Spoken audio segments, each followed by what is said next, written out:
نحمده ونصلي على رسوله الكريم أما بعد فأعوذ بالله من الشيطان الرجيم بسم اللہ الرحمن الرحیم۔ اللہ تبارک و تعالیٰ کی ذات کا ہم پر بہت بڑے احسانات اور انعامات ہیں۔ وَإِن تَعُدُّوا نِعْمَةَ اللَّهِ لَا تُحْصُوهَا، اگر ہم اللہ کی نعمتوں کو شمار کرنا چاہیں تو شمار نہیں کر سکتے۔ اللہ کی نعمتوں میں سب سے بڑی نعمت یہ ہے کہ اللہ نے ہمیں مسلمان پیدا کر کے پیارے نبی حضرت محمد صلی اللہ تبارک و تعالی علیہ وسلم کی امت میں پیدا کیا اور ہدایت جیسی نعمت سے ہمیں سرفراز کیا۔ اس لیے انسان کو ہر آن ہر گھڑی اللہ کی نعمتوں کو یاد کر کے اس کا شکر ادا کرنا چاہیے۔ اس لیے ڈاکٹر عبدالحی صاحب رحمۃ اللہ علیہ فرمایا کرتے تھے، 100 عبادتوں کی ایک عبادت کیا کہ اللہ کا شکر ادا کرو، اس کی نعمتوں کو یاد کر کے اللہم لک الحمد ولک الشکر پڑھا کرو کہ تیرا کرم ہے تو نے صحت والی زندگی عطا کی، اللہم لک الحمد ولک الشکر، تو نے عزت والی روزی دی، اللہم لک الحمد ولک الشکر۔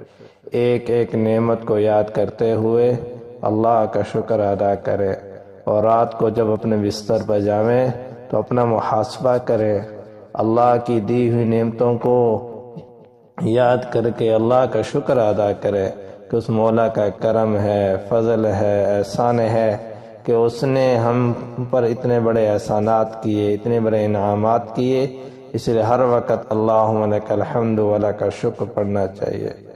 کھانا دیا، اللہم لک الحمد ولک الشکر، بچے دیے، اللہم لک الحمد ولک الشکر، اور سر چھپانے کے لیے گھر عطا کیا، اور سردی سے بچنے کے لیے لباس عطا کیا، اور صحت بنانے کے پھل فروٹ سبزیاں وغیرہ عطا کی۔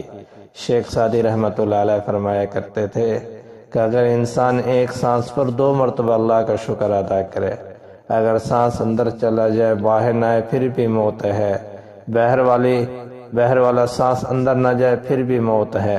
فرمایا اس لیے اللہ کی دی ہوئی نعمتوں پر شکر ادا کرنا کہ سانس پر 2 مرتبہ شکر ادا کرے۔ یا اللہ تیرا شکر ہے تو نے عافیت کے ساتھ سانس کو اندر لے گیا، اور تو عافیت کے ساتھ سانس کو باہر لے کر آیا ہے۔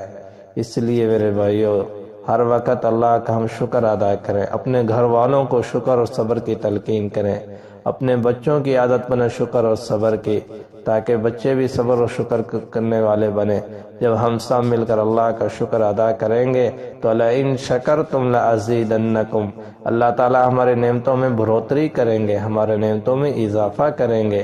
اللہ تعالیٰ قرآن میں مجید میں فرما رہے ہیں کہ شیطان نے کیا کہا کہ ثم لآتینہم من بین ایدیہم ومن خلفہم وعن ایمانہم وعن شمائلہم ولا تجد اکثرہم شاکرین، کہ شیطان نے کہا میں آگے سے، پیچھے سے، دائیں سے، بائیں سے حملہ کروں گا، کیا کروں گا؟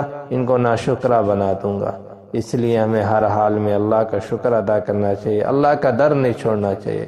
جتنی مرضی پریشانیاں آ جائیں، اللہ کا در نہیں چھوڑنا چاہیے۔ اللہ کے در کے علاوہ کوئی در نہیں، ہمارے سارے مسائل یہاں سے حل ہوں گے۔ اللہ ہم سب کو عمل کی توفیق عطا فرمائے۔